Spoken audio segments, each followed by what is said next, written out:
Le 3 mars 1969, à 11 heures, heure locale, une Saturn V décolle de l'historique pas de tir 39A de Cap Canaveral, avec, à son bord, les astronautes James McDivitt, David Scott et Russell Schweickart. Leur mission est de tester en orbite basse terrestre les différents systèmes qui serviront lors des prochaines missions Apollo vers la Lune. Alors, si vous le voulez bien, on va prendre 5 minutes pour célébrer les 50 ans de cette mission et revenir un peu dessus.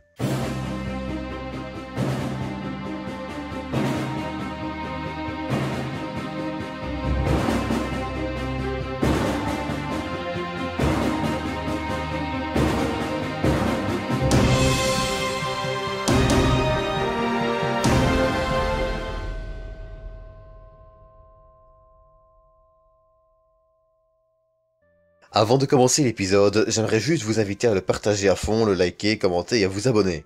Ça me fait plaisir et à l'algorithme de Papy YouTube aussi. Ceci étant dit, revenons 50 ans en arrière. Plus précisément dans la matinée du 3 mars 1969. Ce jour-là, après avoir été placé sur son pas de tir le 3 janvier, une Saturn V s'élance vers le ciel, avec, à son bord, les membres de l'équipage d'Apollo 9, James McDivitt, David Scott et Russell Schweickart. Contrairement à Apollo 8 qui avait été visiter la Lune en décembre 1968, 2 mois et demi plus tôt, et qui n'emportait d'ailleurs pas un vrai module lunaire, que vous connaissez probablement plus sous le nom de LEM, Apollo 9 vise une orbite basse terrestre de 189 km au périgée et 192 km à l'apogée. Orbite qui sera d'ailleurs régulièrement modifiée pendant la mission, mais est en revanche un trait lunaire complet, dont l'objectif est de tester les différents systèmes des prochaines missions Apollo, mais ça on y reviendra. Après 11 minutes et 5 secondes de vol, l'étage S4B de la Saturn V s'éteint. Les astronautes sont arrivés en orbite et doivent maintenant effectuer leur première manœuvre. Séparer le CSM, module de commande et de service surnommé pour cette mission Spider, du S4B et s'arrimer au LEM, surnommé d'ailleurs pour cette mission Gumdrop. 3 heures, 2 minutes et 8 secondes après le lancement, c'est chose faite. Le train lunaire est donc constitué pour la première fois dans l'espace, en utilisant de vrais engins et non des maquettes. À T plus 4 heures et 18 minutes, le train lunaire est séparé du S4B et les manœuvres d'essai en orbite peuvent commencer environ 1 heure plus tard, à T plus 5h59.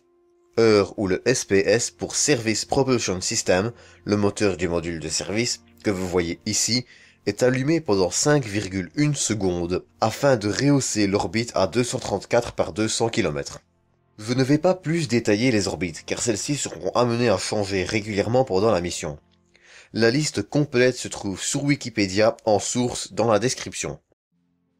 À T plus 49h41, le premier essai du DPS pour Descent Propulsion System, moteur qui, comme son nom l'indique, servira à la descente du LEM vers le sol lunaire, est effectué avec succès.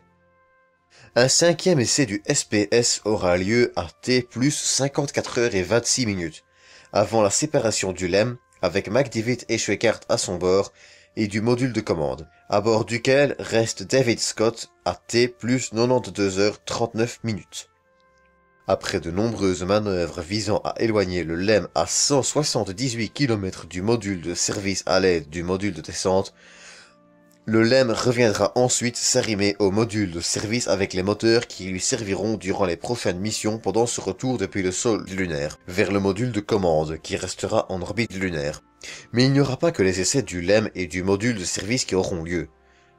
2 sorties spatiales seront également programmées. L'une est effectuée par Schweickart depuis le LEM, qui aura lieu le 6 mars de 16h42 à 17h52, dont les objectifs étaient de tester les nouvelles combinaisons spatiales autonomes. Schweickart devait également effectuer d'autres essais, comme par exemple démontrer qu'il était possible de rejoindre le module de service depuis le LEM en cas de problème.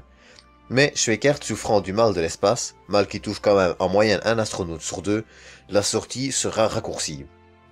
La seconde sortie extravéhiculaire aura lieu le 6 mars également, et sera effectuée par David Scott, de 17h01 à 18h02. Un autre essai de séparation et d'amarrage du LEM aura encore lieu, et ce sera lui aussi un succès. À T plus 101h32, le LEM est séparé du module de service, et 2 autres essais du SPS auront encore lieu, à T plus 123h25 minutes et T plus 169h38 minutes.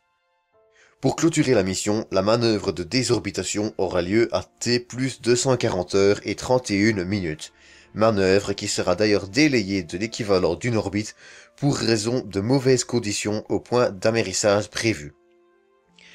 Finalement, l'équipage se posera à T plus 241 heures et 54 secondes, mission de 10 secondes plus longue que prévu au passage, le 13 mars 1969, à 341 miles au nord de Porto Rico.